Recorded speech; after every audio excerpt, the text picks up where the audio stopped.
मेरे दिव्य गुरुदेव श्री परमहंस योगानंद जी के द्वारा ये टॉपिक श्रीमद् भगवद गीता के चौथे से छठे श्लोक का दिव्य गुणों, आत्मा के दिव्य गुणों की व्याख्या में परमहंस योगानंद जी के द्वारा ये दूसरा भाग और टॉपिक है सूक्ष्म एवं कारण शरीरों का शरीर विज्ञान योग। और गुरुजी समझाते हैं कि भौतिक जगत वास्तविकता में जड़ पदार्थ से अधिक कुछ भी नहीं है, यानी कि जो दिखाई देता है वो जड़ है, वो चेतन तत्व नहीं है, तो जड़ पदार्थ से अधिक कुछ भी नहीं है। परमाणुओं से मनुष्यों तक, एक अणु परमाणु धूल के कण से और मनुष्य तक सभी रूपों में निहित जीवन तथा सजीवता सूक्ष्म जगत की सूक्ष्म शक्तियों से आती है। यहाँ पर परमहंस योगानंद जी समझा रहे हैं कि जो भी बाहर दिखाई देता है, ठोस, द्रव, गैस, मनुष्य, पेड़ पौधे, ये सभी जस्ट जड़ हैं, चेतन नहीं हैं।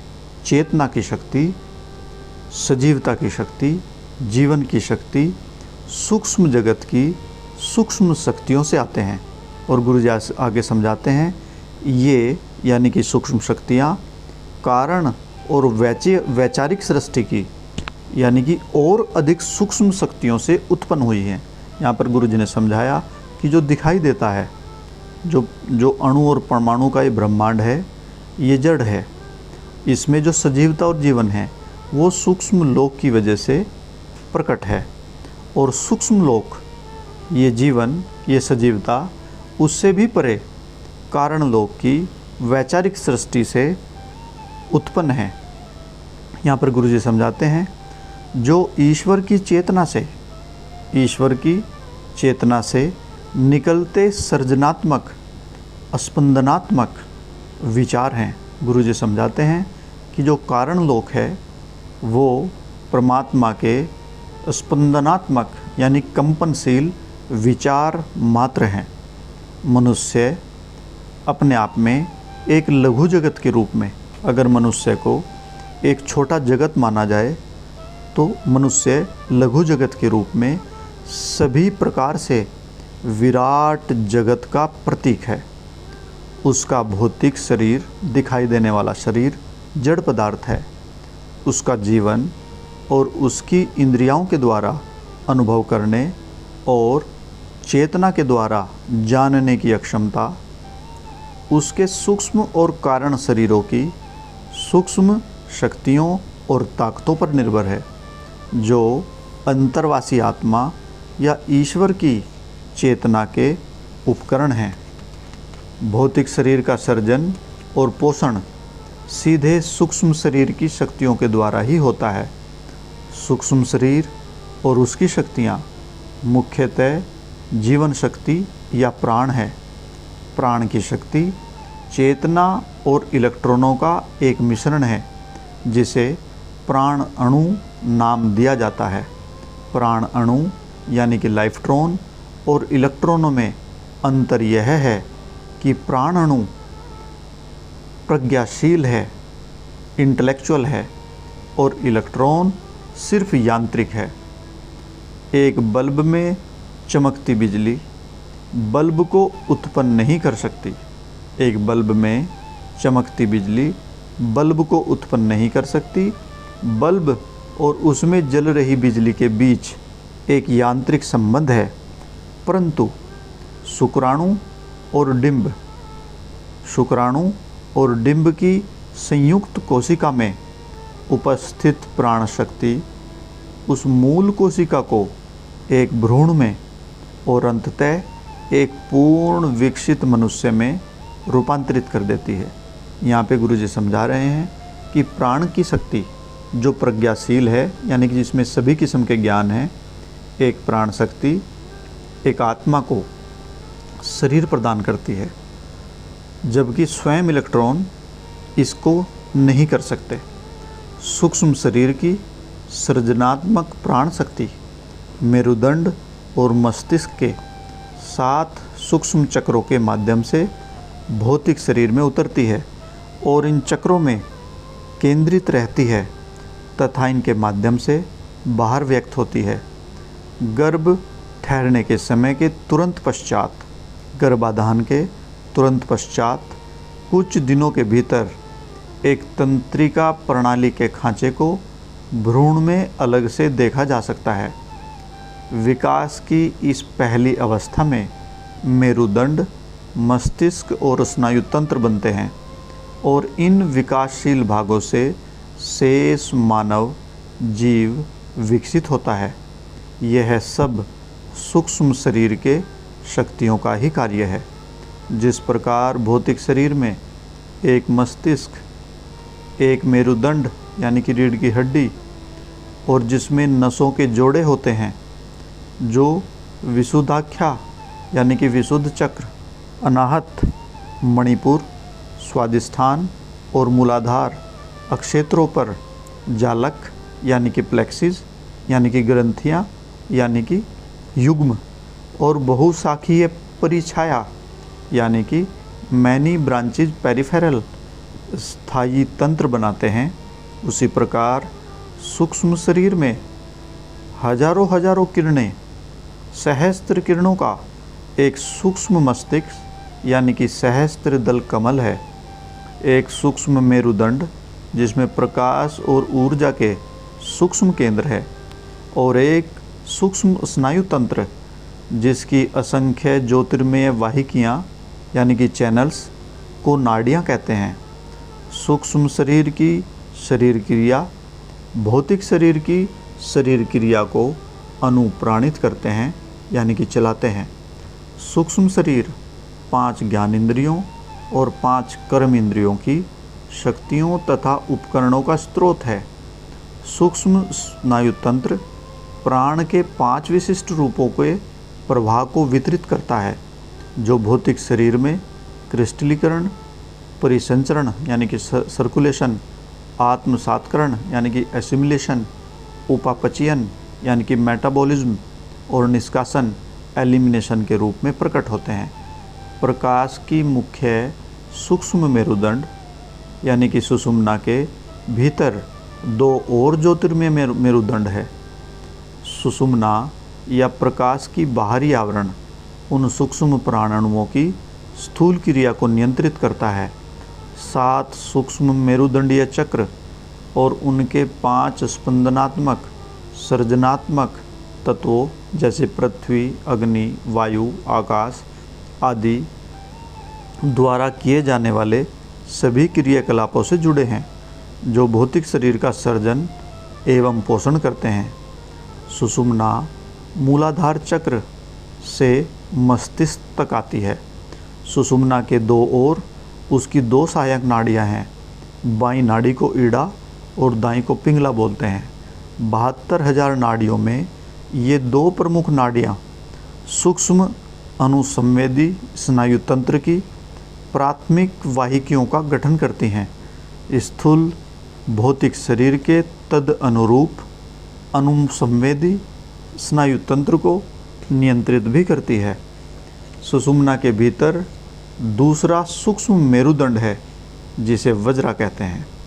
सुषुम्ना के भीतर दूसरा एक और सूक्ष्म मेरुदंड है जिसे वज्रा कहते हैं। यह सूक्ष्म शरीर के विस्तार, संकुचन और गति से संबंधित सभी कार्यों को शक्ति प्रदान करता है।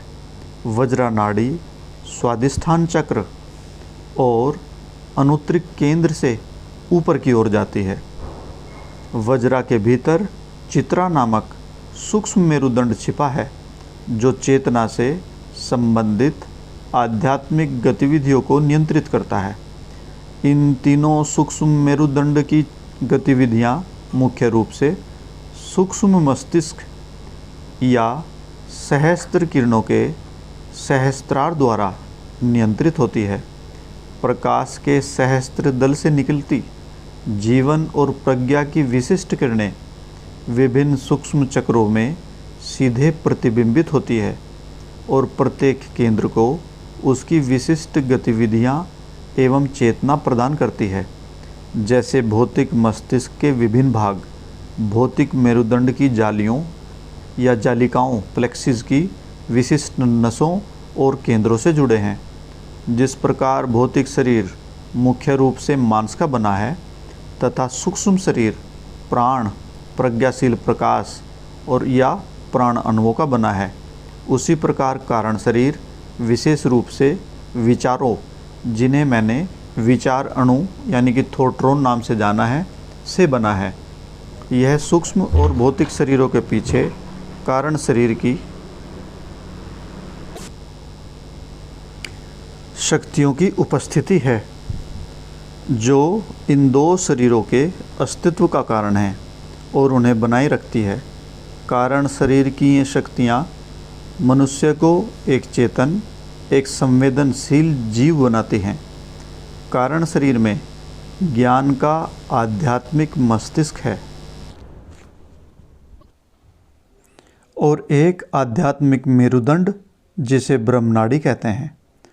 त्रिविध, 3 रूपों से सूक्ष्म मेरुदंड की भांति ब्रह्मनाड़ी के चारों ओर प्रकाश का कोई आवरण नहीं है। यह चेतना की एक शक्तिशाली धारा से बनी है। ब्रह्मनाड़ी को प्राय चित्रा, सूक्ष्म मेरुदंड के भीतर अथवा चित्रा का भीतर कहा जाता है। यह एक साथ एक तथ्य और एक मिथ्या नामकरण दोनों ही हैं।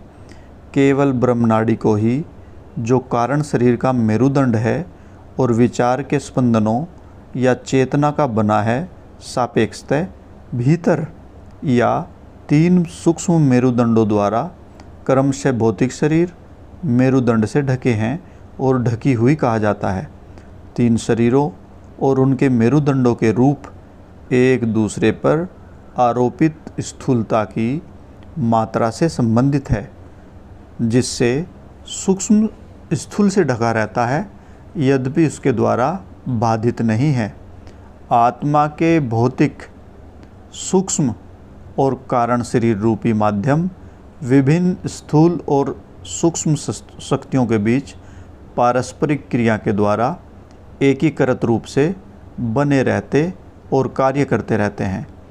कारण परमस्तकीय मेरुदंडीय वाहिका अर्थात ब्रह्मनाड़ी के भीतर चेतना के 7 आध्यात्मिक केंद्र हैं, जो सूक्ष्म शरीर के प्राण और शक्ति के सूक्ष्म केंद्रों से सादृश्य रखते हैं। इन केंद्रों पर स्थूल, सूक्ष्म और कारण शरीर जुड़े रहते हैं। तीनों शरीरों को एकीकृत होकर एक साथ कार्य करने के लिए मिलाते हैं।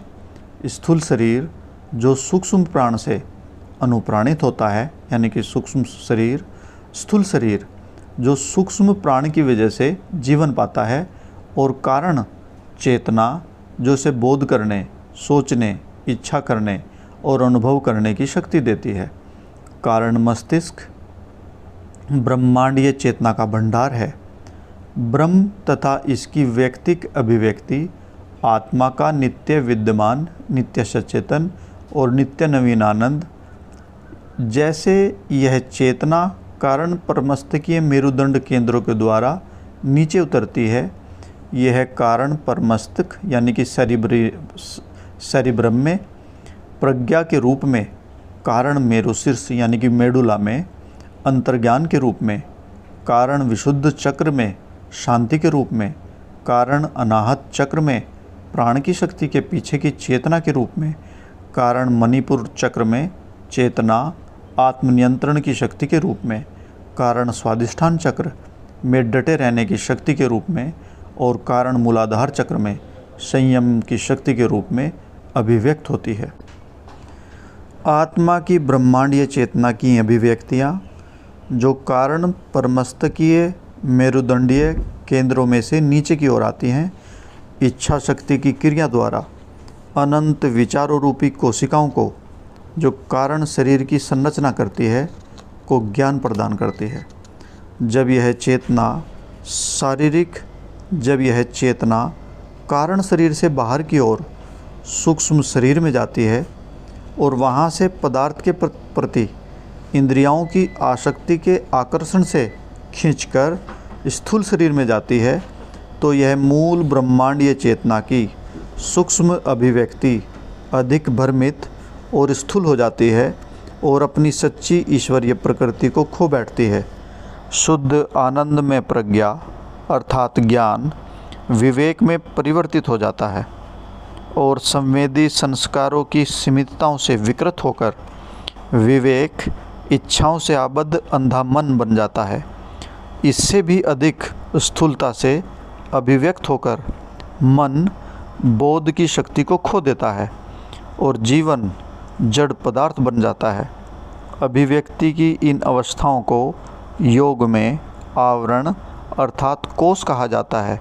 सारी सृष्टि 5 कोषों में से एक या अधिक में ढकी रहती है।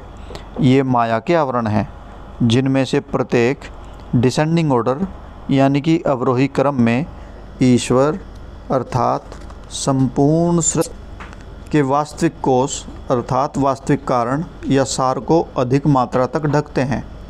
5 कोष हैं: आनंदमय कोष आनंद का आवरण, मनोमय कोष ज्ञान का आवरण, बुद्धि और विवेक का आवरण मनोमय कोष, मन का आवरण प्राणमय कोष और प्राण का आवरण या अन्नमय कोष यानी कि जड़ पदार्थ। आनंदमय कोष वह कोष है जो कारण जगत और मनुष्य के शरीर को ढकता है एवं यह उनके अस्तित्व का कारण है। बुद्धि मन और प्राण के 3 आवरण सूक्ष्म ब्रह्मांड और मनुष्य के सूक्ष्म शरीर के खोल हैं। जड़ पदार्थ का आवरण भौतिक शरीर और मनुष्य के भौतिक शरीर के रूप में अभिव्यक्त होता है।